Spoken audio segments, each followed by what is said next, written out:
the film Emerald City, David Williamson has one of the characters declare, "No one in Sydney ever wastes time debating the meaning of life. It's getting yourself a water frontage.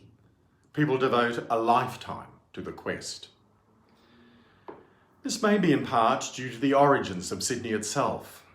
Outside the Sydney Hospital on the Macquarie Street footpath is a small plaque commemorating the site of the first hospital in Sydney, built by two businessmen in exchange for rum licenses. Thus it began, and thus it continues. Thomas Keneally wrote in his early account of the city, The Commonwealth of Thieves, "Both a hedonism and our conservatism. These derive from Georgian England rather than Victorian England. Sydney," he says, "is still a very Georgian town with its exorbitant rorts, its passion for real estate. All we are interested in are the lucky stories, which is a very Georgian thing." The passion for real estate, the constant pursuit of wealth and influence and ultimately power makes Sydney a very flashy city. Sydney flashes both its passion and its pursuits. This was the theme of Williamson's Emerald City.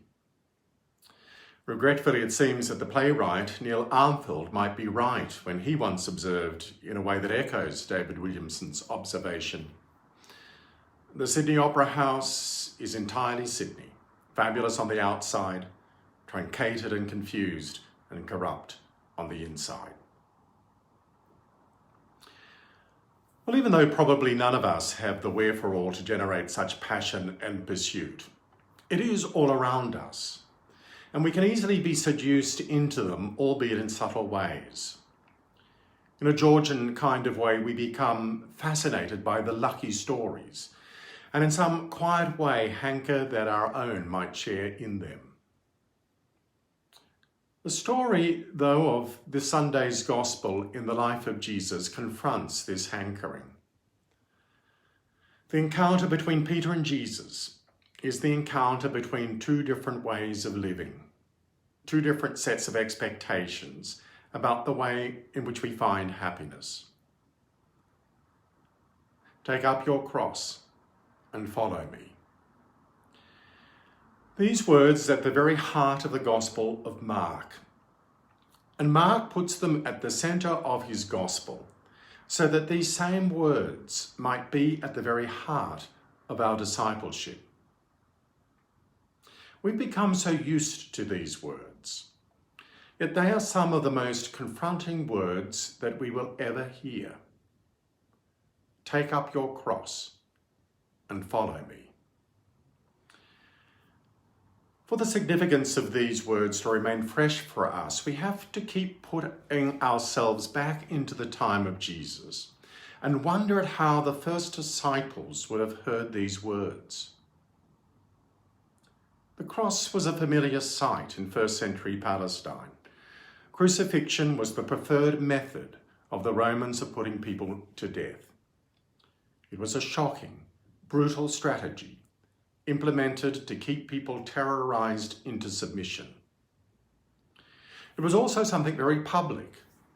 The Romans would crucify people not out of sight, but right outside the gates of the city, so that every time people came in and out of the city, they had to endure the horror of seeing people dying on the crosses erected there. We can forget just how brutal the Romans were. And their brutality was increased by the way that they would humiliate those they had conquered. They crucified people naked. For the Jewish people, this was the ultimate humiliation. And so when people thought of crosses, all they would be able to think about were two things: death and humiliation. So when Jesus begins to say, "Take up your cross and follow me," the shock must have been palpable. You are asking us to be humiliated and to die? It is little wonder that Peter would remonstrate with Jesus so forcibly. He stands for each of us who recoils from the suggestion that we should suffer a humiliating death. Why then is the cross at the very center of Jesus' understanding of life? Why now does the cross figure so prominently in our worship, in all our buildings, in our prayer? Because it is the most shocking and confronting reminder that if we are to follow Jesus, then there is no alternative. If we follow Jesus, we will be humiliated and we will die. This is the journey on which we find ourselves. It's an extraordinary proposition when we think about it. It's firstly a journey of humiliation. What does Jesus mean by this? It's a journey in which we will be stripped of our pretense, of our masks, of our illusions. We will be laid bare. We will be rendered vulnerable. We will descend to a point of sheer nakedness in which we have no longer any defense, any guard, any protection. We are to enter the crucifixion of ourselves. We cannot follow Jesus without entering that same journey of self-emptying. This, however, is not about self-annihilation, because we have to ask, well, why would we do this? Why would we commit ourselves to such a journey? We go on such a journey only because of a possibility that it presents for us. And what is that possibility? It is the possibility of discovering a freedom to rise to the other. We die to ourselves so that we might rise to each other. We die to selfishness so that we might be able to share life more fully, more widely. We live without defense so that we might be more open to receive the other. We live without pretense so that we might relate to others more truly. We live without illusion so that we might live more hospitably. We die to ourself so that we might live with more receptivity to one another, with more participation with each other.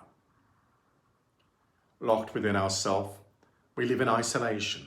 Prized open, we live in communion. Communion, not isolation, is the truth of our humanity, because it is the truth of the divinity in whose image we are made. For this reason, we die and we rise. We take up our cross and follow him.